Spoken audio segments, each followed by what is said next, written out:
엄마, 나도 저 붕붕이 타고 싶어. 저거 우리 사촌 작은아빠 차잖아.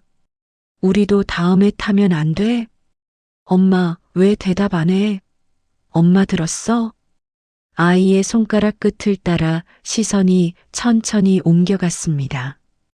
단지 주차장 한복판, 새벽 햇살을 받아 차갑게 번쩍이는 새하얀 외제차 한 대, 보닛 위로 솟아오른 삼각별 모양의 엠블럼이 마치 칼날처럼 제 눈을 찔러왔습니다.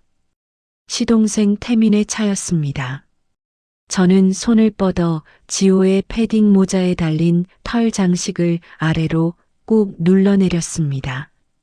어린 아들의 시야를 빈틈없이 가려버렸습니다. 빨리 가자, 지각하겠어. 한마디만 짧게 던지고 전기 자전거 안장에 올라탔습니다. 페달을 밟자 체인에서 뻑뻑한 마찰음이 났습니다. 두 아이를 둔 가장인데 회사 사정으로 권고사직 당했습니다. 막막한 마음에 시작한 채널인데 여러분의 구독 하나가 저희 가족에게 희망이 됩니다. 구독, 좋아요, 알림 설정 꼭 부탁드려요. 저는 윤지혜입니다. 의정부의 5평짜리 낡은 복도식 아파트에서 남편 서태웅과 6살 아들 지호와 함께 살고 있습니다. 결혼 7년 차. 남편은 성남에 있는 운수회사 운영팀에서 과장으로 일합니다. 매일 시내버스 1번과 지하철 2번을 갈아타며 편도 1시간 40분을 출근하는 사람입니다. 매월 25일이면 어김없이 그의 통장에 세후 312만 원이 찍힙니다. 7년 동안 그 액수의 변동폭은 단 한 번도 5만 원을 넘긴 적이 없었습니다. 매서운 칼바람이 목덜미를 파고들었습니다. 페달을 밟는 종아리에 점점 힘이 빠져갔습니다. 그날 새벽도 그러했습니다.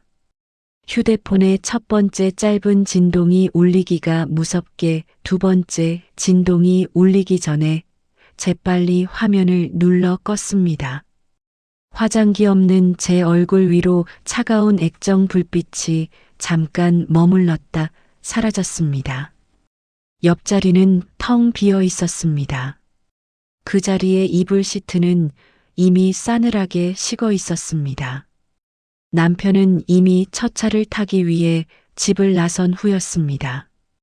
저는 소리나지 않게 조심조심 이불을 걷어내고 어둠 속에서 발을 더듬어 실내화를 찾았습니다. 보일러 연식이 오래되어 밤새 난방을 틀어두어도 양말 너머로 서늘한 냉기가 고스란히 올라왔습니다. 주방 냉장고 문을 열자 조명등이 두어 번 깜빡거리다 겨우 켜졌습니다. 맨 위 칸에는 어제 먹다 남은 밑반찬 밀폐용기 몇 개, 아래 칸에는 시들해진 알배기 배추 반 통이 외롭게 굴러다니고 있었습니다. 신선 칸에는 달걀새 알, 문 쪽에는 우유 한 팩. 그것이 우리 세 식구의 한 끼 재산의 전부였습니다. 우유 팩 상단에 찍힌 유통기한 숫자를 손끝으로 천천히 짚어보았습니다. 내일까지였습니다. 수면 바지 주머니에서 휴대폰을 꺼내 은행 앱을 켰습니다. 6자리 비밀번호. 엄지손가락이 익숙하게 숫자판 위를 미끄러져 갔습니다. 화면이 한 차례 넘어가고 한가운데 숫자 하나가 덩그러니 떠올랐습니다. 12만 원, 10만 원, 그리고 2만 원. 다음 달 월급날까지는 아직 꼬박 9회가 남아 있었습니다. 저는 그 숫자를 한참 동안 들여다보았습니다. 9회, 9번의 아침과 9번의 저녁. 아이의 우유, 보일러 가스비, 아파트 관리비, 그리고 다음 주에 빠져나갈 지호의 유치원 특별활동비. 머릿속의 숫자판이 미친 듯이 헛돌기 시작했습니다. 어디를 더 줄일 수 있을지, 어느 항목에서 한 푼이라도 빼낼 수 있을지. 화면을 끈 휴대폰을 인조 대리석 싱크대 상판 위로 툭 던지자 케이스가 부딪히며 둔탁한 소리를 냈습니다. 그 소리가 좁은 부엌의 정적을 한참이나 흔들었습니다. 찬장에서 낡은 양은 냄비를 꺼내 찬물을 반쯤 받은 뒤 가스레인지를 켰습니다. 푸르스름한 불꽃이 냄비 바닥을 핥아올랐습니다. 물이 끓기도 전에 시들어가던 배추를 숭덩숭덩 썰어 넣었습니다. 매캐한 김이 좁은 부엌을 가득 채웠습니다. 오늘은 어떻게든 지호 도시락에 달걀 하나를 붙여 넣어 보내야겠다고 속으로 되뇌었습니다. 일주일에 2번이 최선이었습니다. 한창 클 때라는 아이의 식판에 들어가는 단백질 한 점을 두고 저는 매일 새벽 머릿속에서 이런 셈을 했습니다. 자전거 페달을 밟는 동안 머릿속에서는 그 새벽에 12만 원이라는 숫자가 끈질기게 떠올랐다 가라앉기를 반복했습니다. 시동생의 외제차 엠블럼은 등 뒤로 점점 작아져 갔지만 어쩐지 그 차가운 빛은 제 뒤통수에 끈끈이처럼 달라붙어 있었습니다. 매서운 겨울바람에 눈이 시큰거렸지만 저는 단 한 번도 눈을 깜빡이지 않았습니다. 지호의 유치원 정문 앞에 자전거를 세웠습니다. 아이를 안장에서 내려주려 손을 뻗는 순간 또 그 끔찍한 마찰음이 들렸습니다. 패딩 지퍼가 중간쯤에서 턱 걸리고 만 것이었습니다. 손잡이가 망가진 지 이미 한 달이 넘은 사촌이 입다가 물려준 3년 묵은 옷이었습니다. 저는 익숙한 손길로 주머니에서 초록색 고무줄 하나를 꺼냈습니다. 지퍼 구멍 사이로 통과시킨 뒤 2번 칭칭 감아 위로 힘껏 끌어올렸습니다. 엄마, 목 졸려요. 지호가 턱을 움츠리며 칭얼거렸습니다. 조금만 참아. 들어가면 안 추울 거야. 저는 아이의 등에 맨 가방을 한 번 더 매만져 주었습니다. 가방 지퍼 손잡이 자리에도 같은 고무줄이 2번 묶여 매달려 있었습니다. 그 초록 고무줄 한 가닥이 우리 집 살림의 모양 같았습니다. 끊어질 듯 끊어지지 않으며 그저 간신히 묶여만 있는 그런 모양 말입니다. 집으로 돌아오는 길은 갈 때보다 2배쯤 길게 느껴졌습니다. 페달이 뻑뻑하게 헛돌았습니다. 지호의 유치원비, 다음 달 보일러, 가스비, 그리고 시어머니께서 2달 전부터 슬쩍슬쩍 흘리시던 환갑기념 한복 이야기, 그 모든 청구서가 머릿속 종이 위에 한꺼번에 쌓여갔습니다. 집에 돌아와 빈 그릇을 정리하고 손빨래를 한 보따리 끝낸 후 저는 거실 매트 위에 펼쳐둔 지호의 낡은 가방을 한참 들여다보았습니다. 손가락으로 지퍼 손잡이가 떨어져 나간 자리를 더듬어 보았습니다. 고무줄이 슬슬 달아가는 것이 만져졌습니다. 새 가방 하나 사는데 4만 원이면 충분했습니다. 그러나 그 4만 원이 지난 2달 동안 단 한 번도 제 손에 머문 적이 없었습니다. 거실의 벽식의 초침이 째깍거리는 소리만 좁은 집안을 메웠습니다. 저는 자리에서 천천히 일어나 안방으로 들어갔습니다. 옷장 맨 아래 서랍을 열고 가장 깊숙한 곳에 손을 넣었습니다. 모서리가 다해진 낡은 수첩 하나가 손끝에 잡혔습니다. 7년 전 결혼식 직후 처음 시댁에 전세금을 보태드린 그날부터 한 줄도 빠짐없이 적어온 가계부였습니다. 펼치면 첫 장에 시동생 태민의 공무원 학원비가 적혀 있었습니다. 매월 50만 원, 36개월 도합 1,800만 원. 그 다음 장에는 시동생 결혼 축의금 명목으로 시댁에 보태드린 500만 원. 그리고 작년 가을 시동생이 분당세 아파트로 옮긴다며 잠깐만 빌려 쓰겠다고 가져간 전세 보증금 2천만 원. 저는 마지막 페이지를 펼쳤습니다. 그곳에는 누렇게 변색된 포스트잇 한 장이 끼워져 있었습니다. 그 위에는 작년 9월 12일이라는 날짜와 짧은 숫자 하나만이 적혀 있을 뿐이었습니다. 차용증은커녕 돈을 빌려간 사람의 서명조차 없는 그저 시어머니께서 큰아들의 손을 부여잡고 눈물을 흘리며 받아가신 그 메모 한 장이 전부였습니다. 반년 안에 갚는다고 하셨습니다. 그러나 그날로부터 벌써 1년 3개월이 흘렀습니다. 그 돈은 한강에 던진 돌멩이처럼 파문 한 번 잃지 않은 채 감감무소식이었습니다. 수첩을 들고 있던 손가락이 가늘게 떨렸습니다. 저는 그 떨림을 누르며 수첩을 다시 서랍 가장 깊은 곳에 쑤셔 넣었습니다. 7년 동안 한 번도 펼쳐본 적이 없는 그 페이지를 오늘만큼은 도저히 마주할 자신이 없었습니다. 밤 8시 30분 현관 도어록이 열리는 경쾌한 알림음 뒤로 둔탁하게 문 밀리는 소리가 이어졌습니다.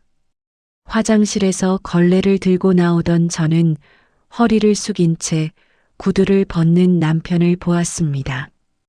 코트조차 벗지 않은 그는 평소 꼿꼿하던 등이 완전히 굽어 있었습니다. 양 어깨가 힘없이 축 늘어져 있었습니다.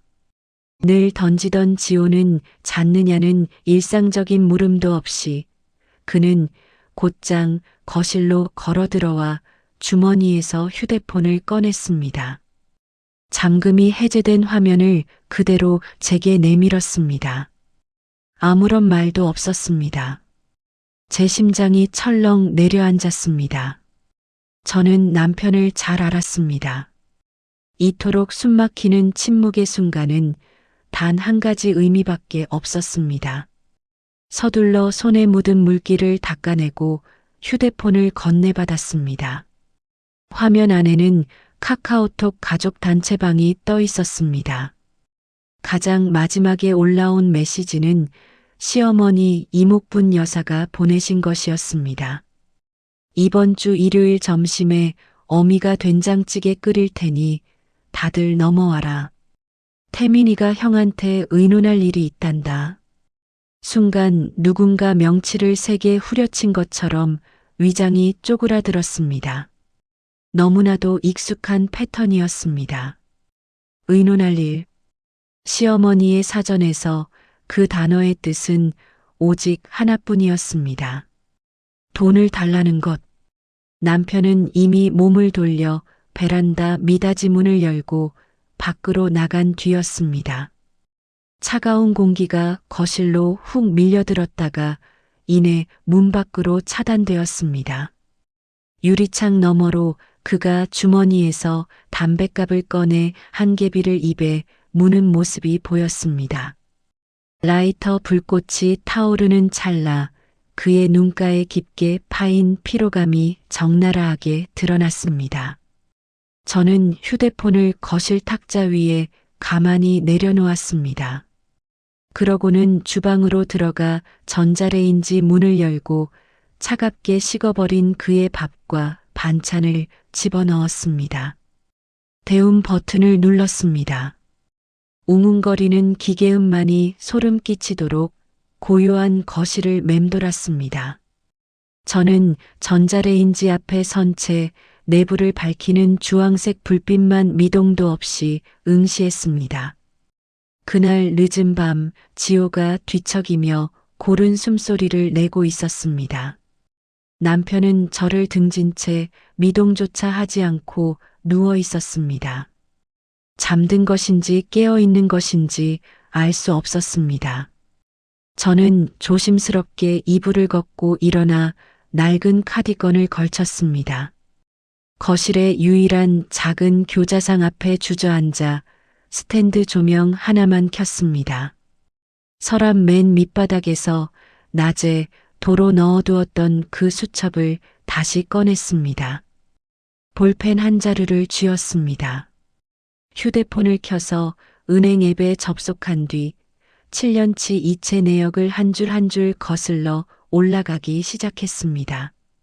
학원비 1,800만 원, 결혼 축의금 500만 원, 전세 보증금 2천만 원, 시어머니 백내장 수술비 800만 원, 그 외 명절, 생신, 갖은 핑계로 빠져나간 자잘한 급전들 50만 원, 30만 원, 100만 원이 차곡차곡 쌓여 600만 원. 저는 모든 숫자를 합산했습니다. 펜촉이 종이 위에 마지막 숫자를 적어 내려가는 순간 손이 허공에서 잠시 멈췄습니다. 5,700만 원. 펜촉이 종이를 거칠게 찍어 내렸습니다. 잉크가 번지며 종이가 그대로 찢어졌습니다. 저는 그 숫자를 노려보았습니다. 온몸의 피가 발바닥으로 쫙 빠져나가는 기분이었습니다. 손끝이 시리다 못해 아려왔습니다. 이 돈이면 엘리베이터도 없는 이 의정부 낡은 아파트를 떠나 서울 강북의 조금 더 나은 동네로 이사할 수 있는 액수였습니다. 지호를 가방 지퍼를 고무줄로 묶고 다니지 않아도 되는 유치원에 보낼 수 있는 돈이었습니다. 저는 수첩을 덮고 서랍 가장 깊숙한 곳에 다시 쑤셔 넣었습니다. 스탠드를 끄고 어둠 속에 한참을 앉아 있었습니다. 일요일 점심, 노원구에 지은 지 20년이 훌쩍 넘은 고층 복도식 아파트. 저는 한 손으로는 지호의 손을 잡고 다른 한 손으로는 검은색 비닐봉지를 든 채 남편의 뒤를 따라 엘리베이터에서 내렸습니다. 남편이 앞으로 다가가 초인종을 눌렀습니다. 문은 금세 열렸습니다. 고개를 숙여 신발을 벗으려다 제 시선이 현관 신발장 앞에서 멈췄습니다. 그곳에는 이미 두 켤레의 신발이 가지런히 놓여 있었습니다. 그중 유독 눈에 띄는 여성용 운동화 한 켤레, 유명 스포츠 브랜드의 최신상 모델로 발등에 먼지 하나 없이 눈이 시리도록 새하얀 색이었습니다. 새 동서 민혜원의 신발이었습니다. 저는 3년이나 신어 뒤축이 한쪽으로 비스듬히 달아버린 제 단화를 묵묵히 벗었습니다. 그 눈부시게 새하얀 신발 옆에 가지런히 놓았습니다. 두 신발의 거리가 한 뼘이 채 되지 않았는데도 그 사이의 간격은 마치 의정부와 청담동의 거리만큼이나 아득하게 느껴졌습니다. 아이고, 우리 태웅이 왔네. 거실에서 시어머니의 목소리가 들려왔습니다. 화려한 꽃무늬 앞치마를 두르고 손에는 뒤집개까지 든 그분께서 얼굴 한가득 환한 웃음을 지으며 마중을 나오셨습니다. 우리 지우 이리 와서 할미 좀 보자. 그새 키가 또 컸나? 어머니 고생 많으셨어요. 저는 가볍게 목례를 하며 두 손으로 검은 비닐봉지를 건네드렸습니다. 어제 저녁 시장에 가서 마감 할인으로 산 과일이었습니다. 겉면에 흠집이 없는 것들로만 골라 담아 총 2,000원을 주고 사온 것이었습니다. 시어머니의 얼굴에서 웃음기가 살짝 가셨습니다.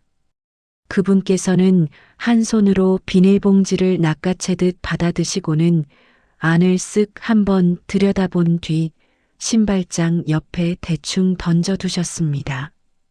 오려면 그냥 오지, 뭐하러 이런 걸 사와. 너희들 깎아먹지 그러니. 그분께서는 몸을 돌려 식탁 쪽으로 걸어가시며 방금 전과는 전혀 다른 한껏 들뜬 목소리로 말을 이으셨습니다. 식탁 한가운데 가장 눈에 띄는 자리에는 금색 리본이 묶인 커다란 상자가 놓여 있었습니다. 겉면에는 강남 최고급 백화점의 로고가 선명하게 박혀 있었습니다. 너희 동서가 사온 것 좀 봐라. 비싼 걸 뭐하러 사오느냐고 했는데도 굳이 사왔지 뭐냐. 최고급 한우 2플러스라는데 마블링부터가 기가 막히더라. 아이고, 우리 혜원이는 어찌 이 고르는 안목도 좋은지 몰라. 소파에 앉아 휴대폰을 넘기던 동서가 시어머니의 말에 고개를 들고 방긋 웃었습니다. 어머니가 좋아하시니 다행이네요. 태민 씨가 어머니 요즘 소고기 드시고 싶어 하신다고 해서 퇴근길에 백화점 식품관에 잠깐 들렀어요. 마음 씀씀이가 어찌나 예쁜지. 시어머니께서는 손을 휘휘 저으시며 주방으로 쏙 들어가셨습니다. 식탁 위에는 밑반찬 몇 접시가 차려져 있었습니다. 시금치 무침, 미역줄기 볶음, 배추김치. 그리고 정중앙에는 방금 가스불에서 내려놓아 뚝배기째 바글바글 끓고 있는 푸짐한 된장찌개가 놓여 있었습니다. 온 가족이 자리에 앉았습니다. 어른이 숟가락을 들기 전까지 아랫사람들은 쥐 죽은 듯 앉아 있어야 하는 것이 이 집의 규칙이었습니다. 시어머니께서 숟가락을 들어 국물을 한술 뜨고 나서야 본격적인 식사가 시작되었습니다. 그분께서는 젓가락을 들자마자 찌개 안에서 가장 큼직한 고기 한 점을 건져내어 막내 아들 태민의 밥그릇 위에 턱 얹어주셨습니다. 많이 먹어라. 너 요새 약은 잦다더니 턱선이 반쪽이 됐네. 이번엔 시선을 돌려 동서를 향해 한없이 자상한 목소리로 말씀하셨습니다. 혜원아, 일도 좋지만 내 몸 챙기는 게 먼저다. 너희 결혼한 지도 벌써 2년인데 아이는 언제쯤. 동서는 냅킨으로 입가를 우아하게 닦아내며 나긋한 목소리로 답했습니다. 어머니, 태민 씨 지금 한참 회사에서 중요한 프로젝트 맡고 있잖아요. 저희는 한 2년쯤 뒤에나 생각해 보려고요. 게다가 요즘 세상에 애 하나 키우는데 돈이 한두 푼 드는 것도 아니고요. 그분의 시선이 식탁을 한 바퀴 훑더니 마침내 가장자리에 앉아 있는 저와 지호에게로 향했습니다. 지호는 작은 숟가락을 쥐고 서툰 솜씨로 밥그릇에 담긴 두부를 으깨고 있었습니다. 지혜야. 시어머니의 목소리가 훅 낮아졌습니다. 지호가 어째 갈수록 더 마르는 것 같냐? 너 집에서 애한테 제대로 챙겨 먹이는 거 맞니? 한창 클 때는 저런 싼 채소 쪼가리만 먹일 게 아니라 고기를 먹여야지. 젓가락을 쥐고 있던 제 오른손이 빳빳하게 굳었습니다. 손톱이 나무젓가락 표면을 파고들며 미세한 자국을 남겼습니다. 저는 고개를 들지도 대꾸하지도 않은 채 그저 작게 속삭이듯 답했습니다. 네, 어머니. 신경 쓰겠습니다. 밥을 반쯤 먹었을 무렵 식탁을 채우던 씹는 소리와 그릇 달그락거리는 소리가 잦아들었습니다. 시어머니께서 숟가락을 내려놓으셨습니다. 그분께서 헛기침을 한 번 하시더니 두 손을 식탁 위에 깍지 끼어 올리셨습니다. 저는 직감했습니다. 본론이 시작될 참이었습니다. 태웅아, 시어머니께서 큰아들을 바라보며 마치 오늘 날씨가 참 맑다는 듯 지극히 자연스럽게 말을 꺼내셨습니다. 태민이가 요새 부서 이동을 해서 외부 거래처 만날 일이 잦아졌단다. 너도 알지 않니? 그쪽 바닥은 겉으로 보이는 폼이 중요한 것을. 지금 타고 다니는 차가 하도 똥차라 어디 가서 명함 내밀기도 부끄럽다더라. 그래서 이참에 며느리랑 상의해서 차를 좀 괜찮은 걸로 바꿀까 한단다. 제 심장이 쿵 하고 바닥으로 곤두박질 쳤습니다. 저는 시동생 태민을 쳐다보았습니다. 그는 여전히 밥그릇에 남은 밥알만 젓가락으로 푹푹 찌르며 고개를 숙이고 있었습니다. 긴장한 탓인지 귓바퀴가 시뻘겋게 달아올라 있었지만 끝내 고개를 들지도 어머니를 말리지도 않았습니다. 내 생각엔 말이다. 시어머니께서 목소리를 살짝 높이며 말을 이으셨습니다. 내가 명색이 맏형 아니냐. 동생이 아쉬운 소리 할 때 형이 좀 보태주는 게 형제간의 도리가 아니겠니? 저들이 모아둔 돈이 좀 있긴 한데 딱 조금 모자라다네. 1,500만 원만 융통해 주면 안 되겠니? 1,500만 원. 제 머릿속에 톱니바퀴가 미친 듯이 헛돌기 시작했습니다. 남편이 꼬박 5달을 숨만 쉬고 일해야 만져볼 수 있는 월급이었습니다. 우리 부부의 통장에 남아있는 그 알량한 잔고의 100배가 훨씬 넘는 액수였습니다. 극심한 구역질을 동반한 현기증이 일었습니다. 입을 벌리자 목구멍에서 쇳소리 같은 건조한 마찰음이 났습니다. 우린 돈 없어요라는 비명을 당장이라도 토해내고 싶었습니다. 바로 그때 곁에 있던 남편이 쥐고 있던 수저를 내려놓았습니다. 탁! 스테인리스 젓가락이 두꺼운 사기그릇 모서리에 부딪히며 나는 소리였습니다. 그 소리는 정적이 내려앉은 식탁 위에서 유난히 날카롭고 신경질적으로 울려 퍼졌습니다. 그 1초의 순간 식탁에 있는 모든 사람의 동작이 멈췄습니다. 남편은 아내인 저를 보지도 동생을 보지도 않았습니다. 그는 곧장 고개를 들어 맞은편에 앉으신 어머니의 두 눈을 똑바로 응시했습니다. 저는 그를 바라보았습니다. 7년을 살며 단 한 번도 본 적 없는 표정이었습니다. 평소에 그 주눅 들고 비굴하던 모습은 사라지고 없었습니다. 장남 특유의 그 맹목적인 순종과 답답함이 일순간 증발해버린 자리였습니다. 그가 입을 열었습니다. 고함을 지르지도 목소리를 높이지도 않았습니다.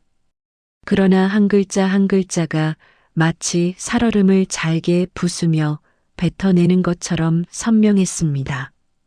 어머니, 태민이 한 달에 700만 원 법니다. 전 한 달에 312만 원 벌고요. 우리 세 식구 그 312만 원으로 밥 먹고 월세 내고 애 키우면서 삽니다. 그가 잠시 말을 멈췄습니다. 흉곽이 눈에 띄게 크게 오르내렸습니다. 이윽고 그가 또박또박 끊어서 물었습니다. 2,500만 원, 대체 누가 내는 게 맞습니까? 식탁 위로 죽음 같은 정막이 덮쳐왔습니다. 시어머니께서는 여전히 숟가락 손잡이를 쥔 채 입을 반쯤 벌리고 허공에서 손을 멈춘 상태였습니다. 그분께서는 마치 갑자기 돌연변이를 일으킨 무언가를 보는 듯한 눈빛으로 큰아들을 바라보셨습니다. 동서가 손으로 식탁보의 끝자락을 꽉 움켜쥐었습니다. 그 정적은 단 2초 머물렀습니다. 이내 시어머니의 얼굴이 통제 불가능한 속도로 시뻘겋게 달아올랐습니다. 그분께서 쥐고 있던 숟가락을 식탁 위로 쾅 하고 내리치셨습니다. 된장찌개의 국물이 사방으로 튀어오르며 새하얀 식탁보 위로 누르스름한 얼룩을 번지게 했습니다. 너 미쳤어. 그분께서는 손가락을 미친 듯이 떨며 큰아들의 콧등을 향해 삿대질을 해대셨습니다. 내가 너를 어떻게 키웠는데 그새 그걸 다 까쳐먹었어. 동생이 힘들 때 형이 손 내밀어 주는 게 천륜이야. 저는 무릎 위에 가지런히 놓여 있던 두 손을 천천히 꽉 쥐었습니다. 시어머니의 사나운 손가락이 마침내 제 코앞까지 날아들었습니다. 너지. 내년이 뒤에서 내 아들 부추겨서 이런 천하의 호로 자식 같은 소리 짓거리게 한 거지. 저는 시선을 피하지 않았습니다. 어깨에 메고 온 인조 가죽 가방의 지퍼를 천천히 떨림 없이 열었습니다. 그 안에서 휴대폰을 꺼냈습니다. 화면 잠금을 풀고 메모장 앱을 터치했습니다. 어젯밤 늦게까지 빼곡하게 적어 내려갔던 그 숨막히는 계산서 한 페이지가 하얀 바탕에 검은 글씨로 선명하게 떠올랐습니다. 저는 휴대폰 화면을 가로로 돌린 뒤 식탁 위를 미끄러지듯 시어머니와 시동생의 시선이 정확히 교차하는 식탁 정중앙으로 밀어보냈습니다. 어머니, 제 목소리는 너무나도 차분했습니다. 일말의 분노도 감정의 기복도 느껴지지 않았습니다. 지난 7년 동안 저희가 시동생께 보낸 모든 입금 내역입니다. 1원도 안 틀리게 다 적어놨습니다. 총합계 5,700만 원입니다. 남편이 의자에서 일어났습니다. 그러고는 폐악을 부리시는 어머니를 마주보고 두 다리를 모아 허리를 90도로 꺾어 깍듯하게 절을 올렸습니다. 너무나도 정중하고 격식을 갖추어 그래서 더없이 단호하고 섬뜩한 인사였습니다. 어머니, 90도로 굽힌 상태에서 그의 목소리가 찢어질 듯한 곡소리를 뚫고 유난히 선명하게 울려 퍼졌습니다. 죄송합니다. 근데 저 이 돈 죽어도 못 냅니다. 그날 이후 의정부 5평짜리 낡은 아파트는 꼬박 2주 동안 숨막히는 폭풍 전야의 정적에 휩싸였습니다. 폭풍 후의 첫 번째 공세는 전화벨 소리의 형태로 들이닥쳤습니다. 처음 사흘 동안 남편의 휴대폰은 그야말로 불이 난 듯 울려댔습니다. 새벽 6시, 한창 업무 중인 오전 10시, 점심시간, 퇴근 무렵, 심지어 자정을 앞둔 밤 11시 30분. 액정 화면에는 끊임없이 어머니라는 세 글자가 번쩍였습니다. 남편은 전화를 받지도 그렇다고 수신 거부를 하지도 않은 채 화면이 저절로 새까맣게 꺼질 때까지 식탁 위에서 단조롭게 울려대는 진동 소리를 가만히 내버려 두었습니다. 나흘째 되던 날 끝없는 진동은 결국 음성 메시지로 바뀌었습니다. 주방에서 설거지를 하던 저는 거실에 앉은 남편이 그중 하나의 메시지를 재생하는 소리를 들었습니다. 스피커폰을 켜지 않았음에도 시어머니 특유의 앙칼지고 날카로운 악다구니가 거실 전체를 쩌렁쩌렁 울렸습니다.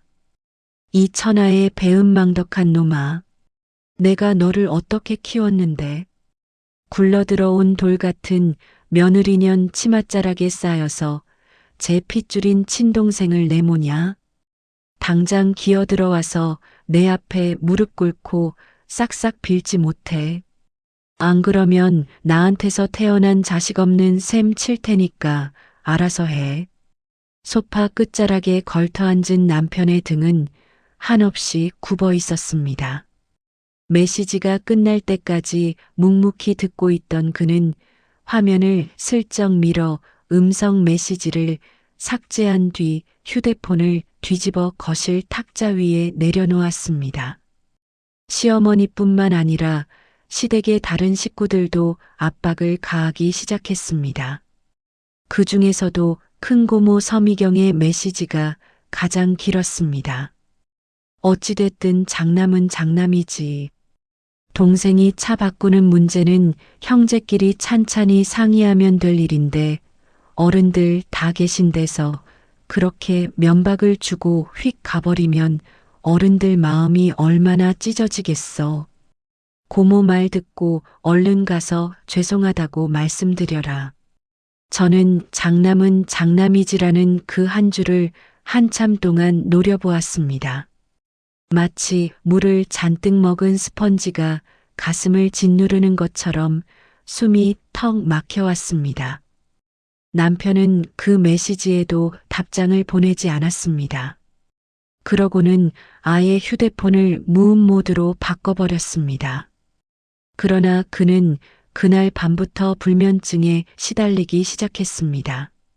며칠 밤 내내 자다 깨어보면 늘 옆자리가 텅 비어 있었습니다. 카디건을 걸치고 거실로 나가보면 어김없이 베란다 미닫이 문이 좁게 열려 있었습니다.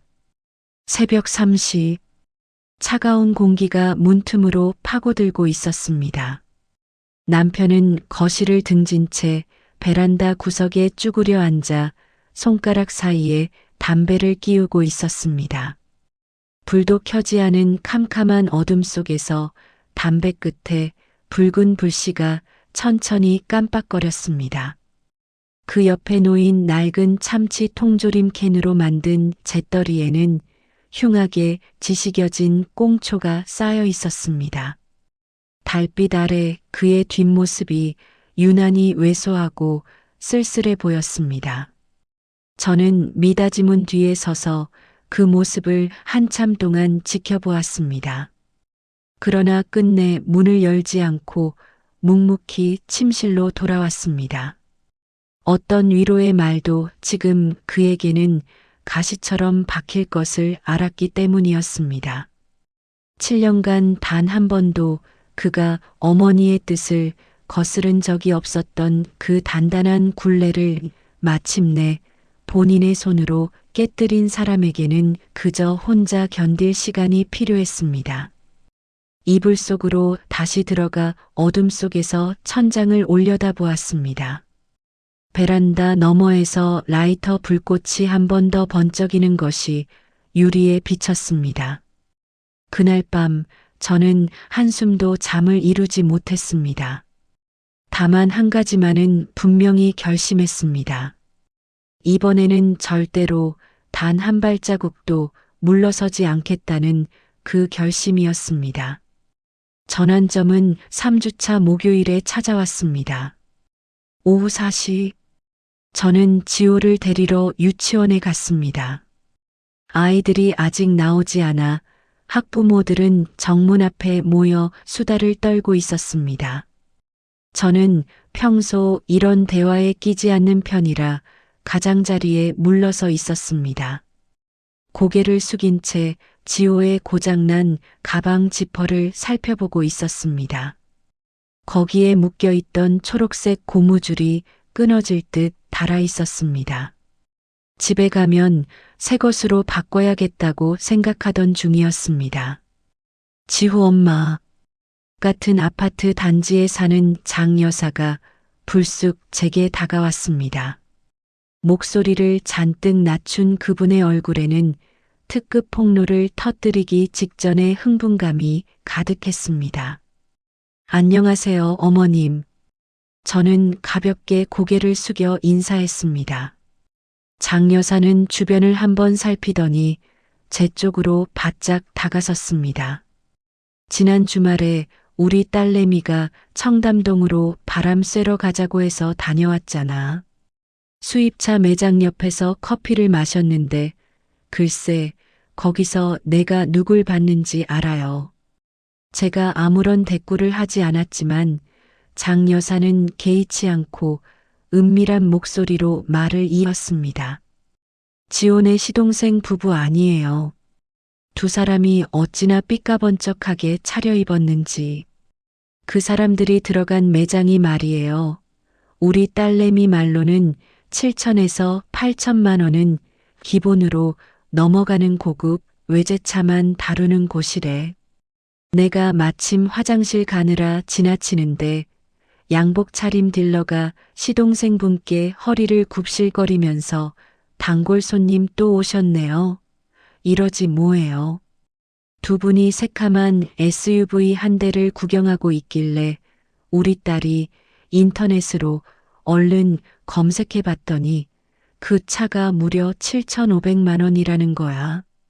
제 손가락이 빳빳하게 굳었습니다. 낡은 고무줄을 당기려던 동작 그대로 허공에 멈춰 섰습니다. 7,500만 원이요. 제 목소리가 쩍 갈라졌습니다. 내 말이. 장 여사가 쯧 혀를 찼습니다. 전에 시동생분이 차 바꾼다길래 그냥 평범한 국산차로 바꾸려나 보다 했지. 근데 이건 뭐 차를 바꾸는 게 아니라 하늘을 날아가게 생겼어요. 역시 그런 큰 회사 다니는 사람들은 스케일이 달라. 유치원 철문이 덜컹하고 열리며 아이들이 오리떼처럼 우르르 쏟아져 나왔습니다. 장 여사의 관심은 순식간에 손녀에게 쏠렸습니다. 저는 그 자리에 못 박힌 듯 서 있었습니다. 주변의 시끌벅적한 소음이 순식간에 아득히 먼 곳으로 밀려나는 기분이었습니다. 7,500만 원. 시댁에서는 1,500만 원만 보태달라고 하지 않았던가.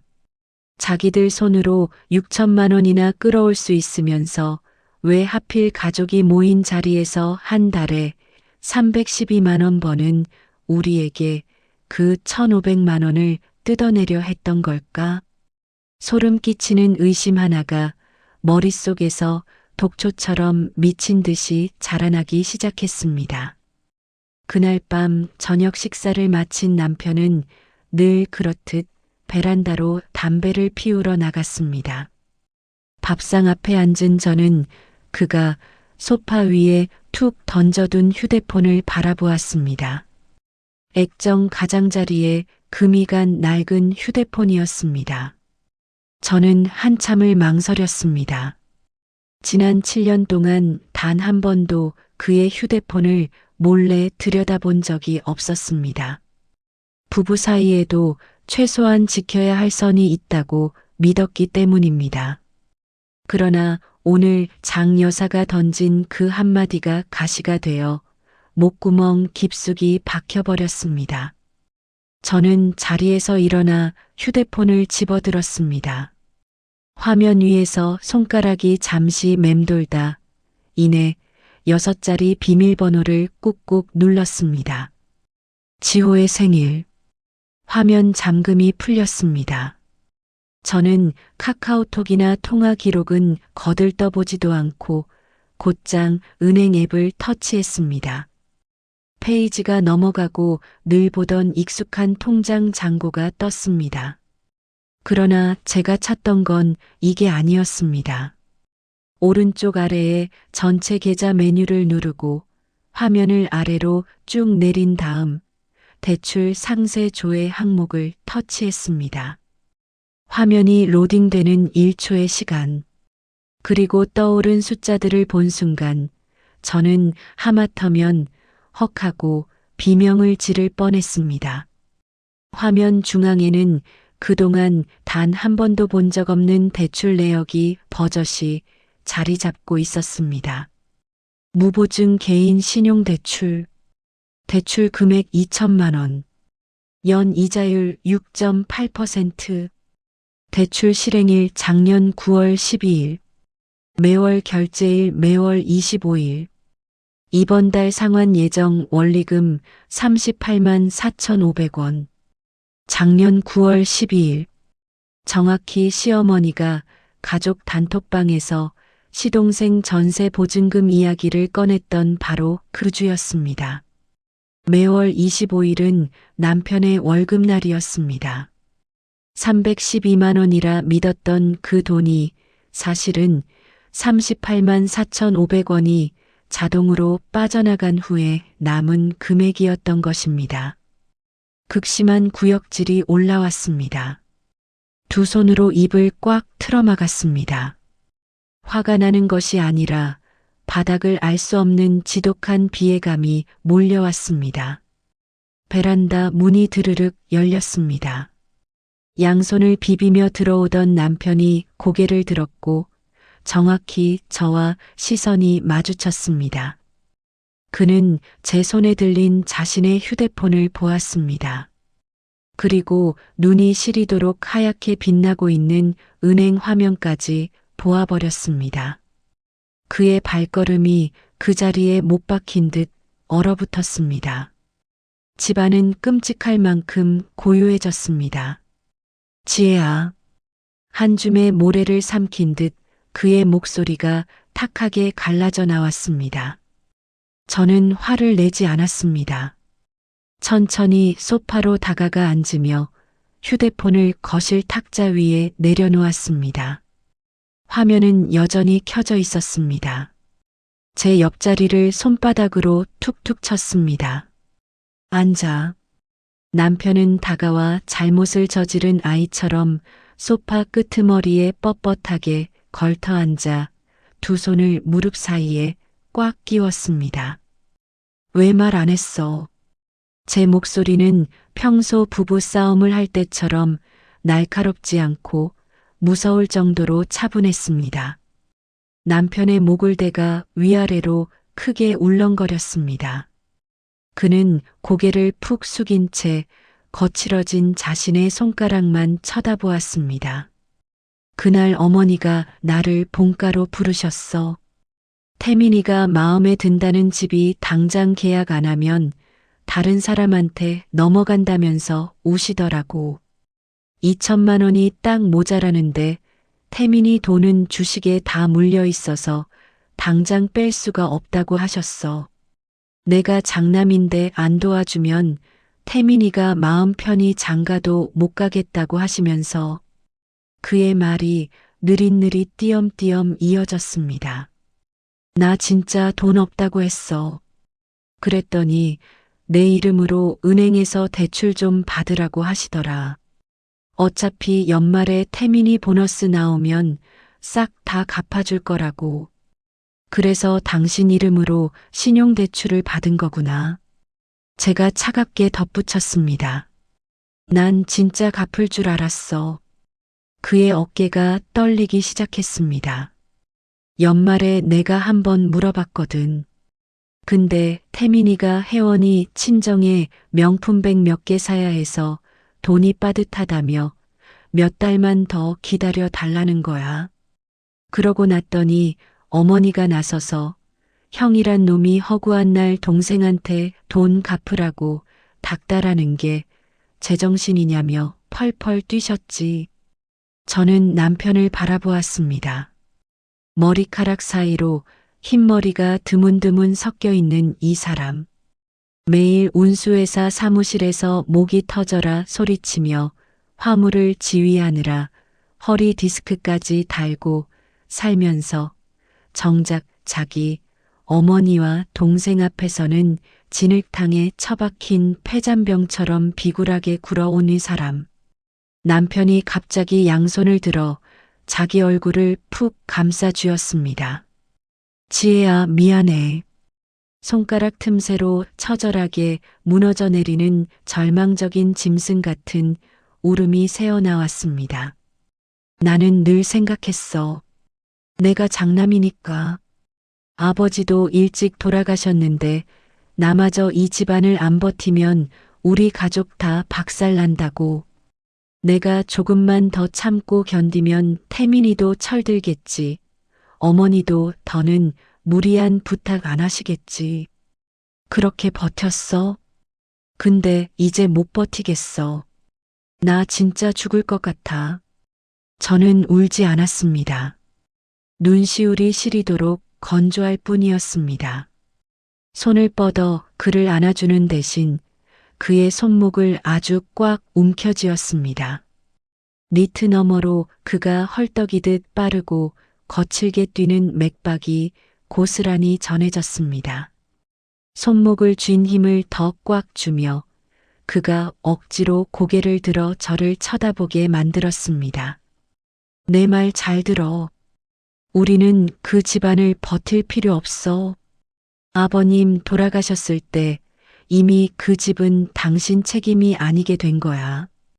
저는 잠시 말을 멈추고 핏발선 그의 눈을 똑바로 응시하며 또박또박 뱉어냈습니다. 당신이 지킬 집은 오직 이 집 하나뿐이야. 당신, 나, 그리고 우리 지호. 우리 세 식구가 사는 바로 이 집 말이야. 남편은 멍하니 저를 바라보았습니다. 그 짧고 단순한 말들이 35년 동안 그의 온몸을 칭칭 감고 있던 그 보이지 않는 족쇄를 단숨에 끊어내주는 것처럼 보였습니다. 다음 날 밤 지호가 잠든 후 남편은 교자상 앞에 앉아 휴대폰을 올려두었습니다. 저는 그 맞은편에 앉았습니다. 그는 카카오톡을 열어 어머니의 프로필 창을 띄워놓고 자판 위에 손가락을 올린 채 한참을 망설였습니다. 새벽 1시, 그가 마침내 전송 버튼을 눌렀습니다. 마치 법원 내용 증명처럼 건조하고 격식을 갖춘 장문의 메시지였습니다.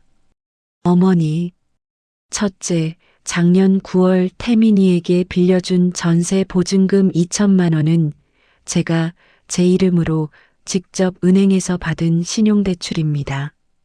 연이자 6.8%짜리 대출을 지금까지 저 혼자 매달 원리금 상환하며 갚고 있습니다. 기한은 3개월 드리겠다고 전해 주십시오. 원금 2천만 원과 그동안 발생한 이자, 전액을 반환하지 않으면 법적 절차를 밟아 지급 명령을 신청할 것입니다. 둘째, 오늘부로 저는 저희 세 식구가 감당할 수 있는 선을 넘는 본가 쪽 지원은 일절 끊겠습니다. 셋째, 저는 아들로서 최소한의 부양 의무는 다하겠지만 저는 그 이전의 한 가정의 가장이자 남편이고 아버지입니다. 어머니께서도 제 가정을 존중해 주시기 바랍니다. 메시지가 전송되자마자 숫자 1이 거의 눈 깜짝할 사이에 사라졌습니다. 불과 3분도 지나지 않아 상위에 놓인 휴대폰이 요란하게 진동하기 시작했습니다. 화면이 번쩍이며 어머니라는 세 글자가 한밤중 어둠 속에서 소름 끼치도록 선명하게 빛났습니다. 남편은 화면을 응시했습니다. 진동 소리가 고요한 방안을 공습 경보처럼 찢어 놓았습니다. 10초, 20초. 이윽고 그가 손가락을 뻗어 화면 위를 가볍게 밀었습니다. 빨간색 통화 종료 버튼이었습니다. 35년 평생 처음으로 어머니의 전화를 본인 손으로 끊어버린 순간이었습니다. 이틀 뒤인 토요일 오전, 하늘이 잔뜩 찌푸려 당장이라도 눈이 쏟아질 것 같은 날씨였습니다. 화장실에서 손빨래를 하던 저는 갑자기 창밖 아래에서 날카롭게 찢어지는 고함 소리를 들었습니다. 방음이라곤 전혀 안 되는 의정부의 이 낡은 아파트는 3층에 살아도 1층 공동 현관 밖에서 떠드는 소리가 귓가에 대고 말하는 것처럼 생생하게 들렸습니다. 문 열어. 서태웅, 너 당장 안 기어 나와. 자기 친어미까지 고소하겠다는 이 천하의 호로 자식아. 저는 다급하게 수도꼭지를 잠갔습니다. 남편은 마침 대파를 사러 마트에 가고 집에 없었습니다. 거실 매트 위에 앉아 블록 장난감을 만지작거리던 지호가 깜짝 놀라 고개를 들고 멍하니 저를 쳐다보았습니다. 쟁걸음으로 베란다로 뛰어가 창문을 열고 아래를 내려다보았습니다. 공동 현관에는 시어머니께서 매서운 칼바람을 맞으며 비밀번호 패널을 미친 듯이 쾅쾅 내리치고 계셨습니다. 평소 외출하실 때 입던 번듯한 코트도 아닌 다해진 낡은 패딩을 대충 껴입고 머리는 산발이 된 채였습니다. 1층에 사는 할머니 몇 분이 이미 현관문을 빼꼼히 열고 구경거리가 났다는 듯 손가락질을 하며 수군거리고 있었습니다. 친동생을 법정에 세우겠다고. 이놈이 아주 눈에 보이는 게 없지. 너 오늘 당장 나와서 결판 안 내면 내가 이 아파트 계단에 머리 박고 확 죽어버릴 테니까 썩 나와. 시어머니의 악다구니가 갈수록 커졌습니다. 저는 재빨리 창문을 닫았습니다. 시어머니가 이대로 밖에서 동네 소문을 내게 놔둘 수는 없었습니다.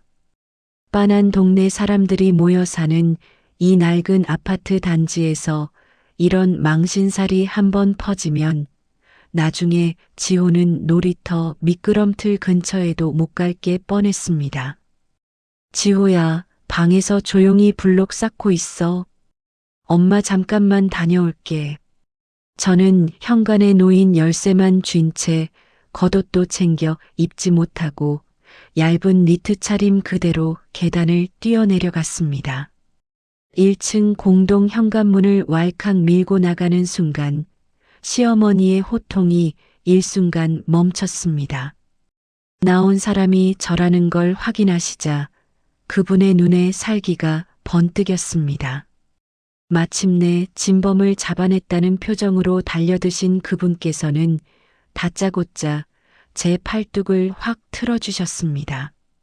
니트 위로 손톱이 푹 박혀 들어왔습니다. 이 요물 같은 년, 이제 아주 살판났지. 내가 뒤에서 조종해서 우리 태웅이가 그딴 천하의 못된 문자를 보내게 만들어 기어이 우리 집안을 풍비박산 내서 사람 하나 숨 넘어가는 꼴을 봐야 속이 시원하겠어. 저는 몸부림치지 않았습니다. 살을 파고드는 손톱의 통증을 묵묵히 견뎠습니다. 주변에서 구경하시는 분들을 향해 뼛속까지 차가운 목소리로 짧게 고개를 숙였습니다. 소란 피워 죄송합니다. 그러고는 시어머니의 팔을 억지로 잡아 끌어 공동 현관 안으로 밀어 넣었습니다. 어머니, 바깥 추워요. 하실 말씀 있으시면 위로 올라가서 하시지요. 시어머니께서는 입으로 여전히 호통을 내뱉고 계셨지만 살을 애는 칼바람을 견디기 힘드셨는지 저에게 이끌려 3층까지 질질 끌려 올라오셨습니다. 집 안으로 들어서자마자 그분께서는 홧김에 신발을 뻥 걷어차며 칼날 같은 눈초리로 집안 구석구석을 살피셨습니다. 태웅이 어디 숨었어? 당장 기어 나오라고 해.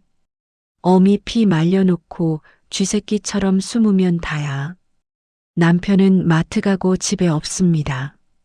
저는 건조하게 대답했습니다. 할머니의 끔찍한 폐악질을 본 지호는 겁에 질려 소파 뒤에 숨은 채 숨소리조차 내지 못하고 있었습니다. 저는 주방으로 가서 식기 건조대에서 유리컵 하나를 꺼냈습니다.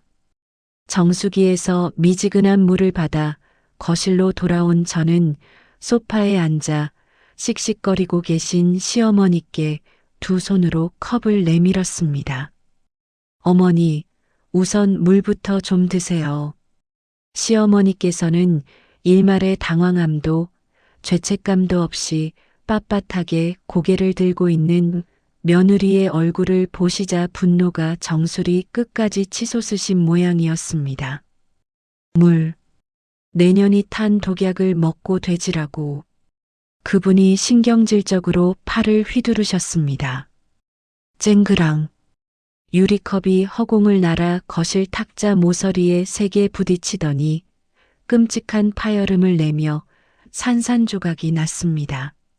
미지근한 물이 저를 덮쳤고 얇은 니트 밑단이 흥건하게 젖어들었습니다. 튕겨나간 날카로운 유리 파편 몇 개가 제 손등을 스치고 지나갔습니다. 손등 위로 길고 얇게 살이 벌어지며 검붉은 핏방울이 순식간에 맺히더니 창백한 피부를 타고 아래로 흘러내렸습니다. 툭!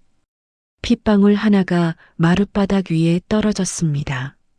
소파 뒤에 숨어 있던 지호가 결국 참지 못하고 엉엉 울음을 터뜨렸습니다. 엄마 피나, 엄마 피나. 바닥에 흩어진 유리 조각과 제 손등에 맺힌 피를 본 시어머니께서도 아주 찰나의 순간 멈칫하셨습니다. 그러나 이내 다시 목에 핏대를 세우시며 적반하장으로 소리치셨습니다. 어디서 불쌍한 척이야. 저는 상처를 틀어막지 않았습니다. 피가 바닥에 떨어지도록 그냥 내버려 두었습니다. 천천히 몸을 쪼그려 앉아 다치지 않은 왼손으로 바닥에 굴러다니는 가장 큰 유리 조각 하나를 집어 거실 탁자 위에 올려놓았습니다. 그러고는 고개를 들어 시어머니의 시선을 정면으로 응시했습니다. 분노도 없었습니다. 등골이 서늘해질 만큼 지독하게 차가운 눈빛뿐이었습니다. 어머니, 제 목소리는 크지 않았지만 한 글자 한 글자가 너무나도 선명해서 마치 확정된 판결문을 읽는 것 같았습니다. 그 2천만 원, 법원을 가든 채권 추심회사로 넘기든 무슨 수를 써서라도 저희가 다 받아낼 겁니다. 시동생이 체면 깎이는 게 두려우시면 동서한테 청담동 가서 그 7,500만 원짜리 차 당장 계약 취소하라고 하세요. 그리고 앞으로 한 번만 더 남의 집안에서 물건 집어 던지며 제 아들 놀라게 하시면 다음번엔 무단 침입에 특수폭행으로 바로 경찰에 신고하겠습니다. 시어머니께서는 마치 누군가에게 목이 졸리신 것처럼 입을 벌린 채 헉헉대기만 하실 뿐 한참 동안 한마디 소리도 내지 못하셨습니다. 평소 쓴소리 한 번 뱉어본 적 없는 며느리가 이렇게 나오자 그분께서는 자신이 이 집안에서 완전히 통제력을 상실하셨다는 극심한 공포를 느끼신 모양이었습니다. 그때 현관에서 도어록이 열리는 소리가 났습니다. 대파가 담긴 비닐봉지를 든 남편이 들어왔습니다. 그는 바닥에 흩어진 유리 조각과 제 손등에서 흐르는 피, 그리고 낯빛이 새파랗게 질리신 어머니를 번갈아 보았습니다. 엄마, 남편이 비닐봉지를 바닥에 툭 내려놓았습니다. 그의 목소리는 쇳덩이처럼 무거웠습니다. 나가세요. 시어머니께서는 온몸을 파르르 떨며 믿을 수 없다는 듯 큰아들을 쳐다보셨습니다. 당장 나가시라고요. 남편이 현관문을 가리켰습니다. 시어머니께서 비틀거리며 일어나셨습니다. 그분께서는 단 한마디도 내뱉지 못하신 채 자신의 낡은 패딩을 움켜쥐고 도망치듯 현관문 밖으로 뛰쳐나가셨습니다. 쾅! 현관문이 닫혔습니다. 남편이 제 앞으로 다가와 피가 뚝뚝 떨어지는 손등을 보고는 눈시울을 붉혔습니다. 거실 탁자 아래에서 구급함을 꺼내든 그는 바닥에 무릎을 꿇고 고개를 푹 숙인 채 덜덜 떨리는 손으로 조심스럽게 상처를 소독해 주었습니다. 저는 가만히 손을 뻗어 그의 머리카락을 쓰다듬었습니다. 이 진흙탕 싸움의 마지막 결말은 그 내용 증명 같은 메시지를 보낸 지 닷새째 되던 날 찾아왔습니다. 시동생 태민이 먼저 형에게 연락을 해왔습니다. 통화가 아니라 아주 짧은 문자 메시지였습니다. 형의 회사 근처 커피숍에서 만나자는 내용이었습니다. 오후 2시 한산한 커피숍에 마주 앉은 형제 사이에는 한 모금도 마시지 않은 아이스 아메리카노 2잔이 놓여 있었습니다. 시동생은 평소 뽐내고 다니던 맞춤 정장이 아닌 후줄근한 점퍼 차림이었습니다. 얼굴은 눈에 띄게 수척해져 있었고 형의 눈을 똑바로 쳐다보지도 못했습니다. 기나긴 침묵 끝에 시동생이 먼저 입을 열었습니다. 그가 두 손을 비비며 갈라진 목소리로 말했습니다. 형, 그날 형수님 앞에서 혜원이가 너무 막말을 했어. 내가 그때 경황이 없어서 말리지 못했네. 내 잘못이야. 남편은 등받이에 기댄 채 평생 어머니의 치맛자락 아래 오냐오냐 자라온 동생을 가만히 지켜보았습니다.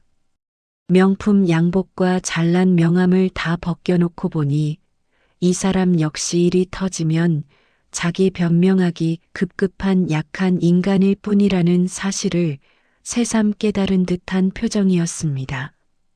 나 부른 게 겨우 그 소리 하려고 부른 거냐?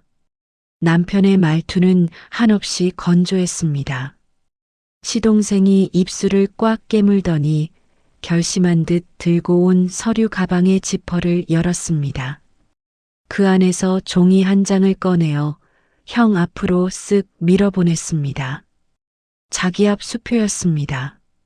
금액란에 선명하게 찍힌 숫자 2천만 원. 전세 보증금. 시동생은 탁자의 나뭇결만 뚫어지게 노려보며 말했습니다. 나도 갚으려고 했어. 근데 형도 알잖아. 결혼하고 나서 경제권을 다 혜원이가 쥐고 있는 거. 어젯밤에 내가 혜원이랑 대판 싸우고 이 돈 빼왔어. 그는 새 차를 뽑는다는 이야기도 청담동 수입차 매장 이야기도 끝내 꺼내지 않았습니다. 그 알량한 자존심만은 지키고 싶은 모양이었습니다. 남편은 탁자 위에 놓인 수표 한 장을 한참 응시했습니다. 2천만 원. 이 돈은 지난 시간 동안 거대한 바위가 되어 그의 숨통을 조였고 그를 무능한 인간으로 만들었던 그 돈이었습니다. 시동생이 거친 손으로 마른 세수를 벅벅하더니 주머니에서 꾸깃꾸깃 접힌 수표 한 장을 더 꺼내어 그 옆에 나란히 내려놓았습니다. 500만 원. 이건 이자. 그리고 그동안 형이 나한테 해준 자잘한 돈들 갚는 거야. 시동생의 목소리에 짙은 울음기가 배어 있었습니다. 남편은 잠시 침묵했습니다. 이윽고 손을 뻗어 두 장의 수표를 꾹 눌러 쥐었습니다. 그는 고맙다는 말도 괜찮다는 말도 하지 않았습니다. 애초에 이건 전부 그가 받아야 마땅한 그의 피와 땀이었으니까요. 유리컵 사건 이후 시어머니께서는 꼬박 한 달 동안 저희 가족에게 단 한 통의 연락도 하지 않으셨습니다. 그러던 어느 날 오후 주방에서 생선을 손질하던 제 휴대폰이 울렸습니다. 어머니, 저는 짧은 고민 끝에 통화 버튼을 눌렀습니다. 수화기 너머로는 기나긴 침묵만이 흘렀습니다. 지혜야. 시어머니의 목소리는 평소보다 한참이나 늙어버린 듯 쉰 소리가 났습니다. 예전처럼 떵떵거리시던 당당함은 사라지고 어딘가 잔뜩 주눅든 기색이 역력했습니다. 내일 모레부터 날씨 추워진다더라. 지호 옷 좀 따뜻하게 입혀서 보내라. 그분께서 잠시 머뭇거리시더니 뻘쭘함을 애써 감추시려는 듯 헛기침을 하셨습니다. 그게 말이다. 지호 다음 달 유치원비는 이 할미가 내주마. 그분께서는 끝내 미안하다는 말은 하지 않으셨습니다. 그러나 한국의 나이든 어른들에게 사과는 하늘의 별 따기보다 어려운 일이라는 것을 저는 알고 있었습니다. 그 한마디가 그분께서 하실 수 있는 가장 비참하고도 완벽한 백기 투항이었던 것입니다. 생선 비린내가 밴 휴대폰을 꽉 쥔 제 눈시울이 왈칵 뜨거워졌습니다. 괜찮습니다, 어머니. 제 목소리는 한없이 가벼웠지만 그 안에 담긴 힘은 단단했습니다. 우리 지호 유치원비는 저희가 진작 다 냈어요.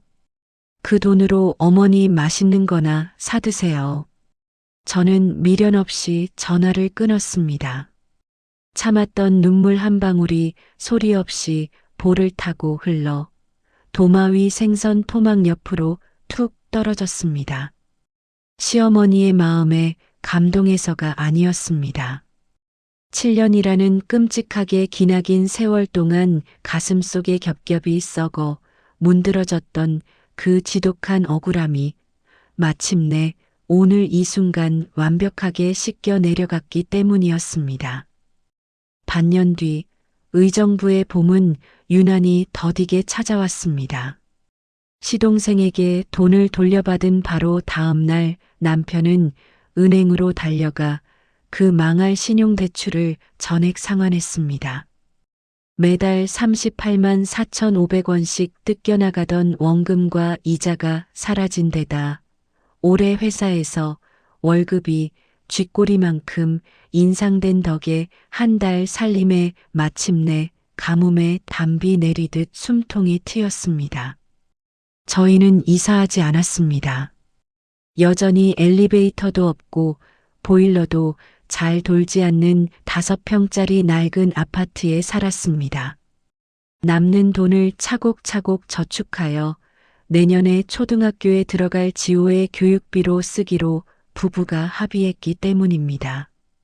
그날 아침 저는 지호의 손을 잡고 유치원으로 향했습니다.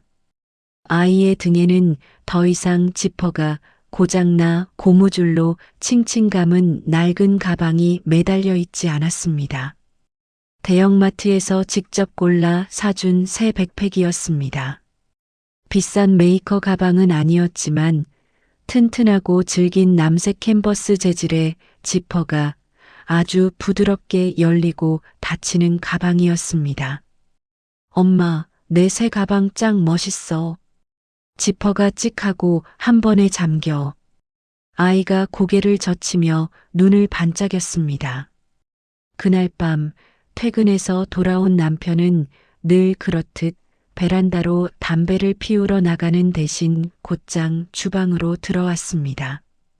싱크대 위에 투명한 플라스틱 팩 하나를 내려놓았습니다. 딸기 한 팩이었습니다. 포장지 겉면에는 마감 할인이나 유통기한 임박을 알리는 노란색 스티커 따위는 붙어 있지 않았습니다. 정가 18,000원. 알도 굵직하고 하나같이 새빨갛게 잘 익은 최상급 딸기였습니다. 남편은 셔츠 소매를 걷어붙이고 수돗물을 틀어 딸기를 아주 정성껏 씻었습니다. 초록색 꼭지를 말끔하게 떼어낸 뒤 하얀 사기 접시에 소복하게 담아 제 코앞으로 내밀었습니다. 고생했어. 그가 저를 바라보며 딱 그 세 글자만 내뱉었습니다. 저는 손에 묻은 물기를 닦고 딸기 하나를 집어 한 입 베어 물었습니다. 달콤한 과즙이 입안 한가득 팡 터졌습니다. 싸구려 과일에서 나는 씁쓸하고 떫은 뒷맛 따위는 전혀 없는 그저 순수하고 꽉 찬 단맛 그 자체였습니다. 가방을 칭칭 감고 있던 낡아 빠진 초록색 고무줄은 이미 쓰레기통에 처박혀 있었습니다. 우리가 짊어질 이유가 전혀 없었던 빚더미, 그리고 장남이라는 그 지독한 족쇄와 함께 말입니다. 저는 마침내 느낄 수 있었습니다. 턱없이 좁기만 하던 이 낡은 아파트가 태어나 처음으로 진짜 우리 세 식구만의 온기를 품기 시작했다는 것을 말입니다.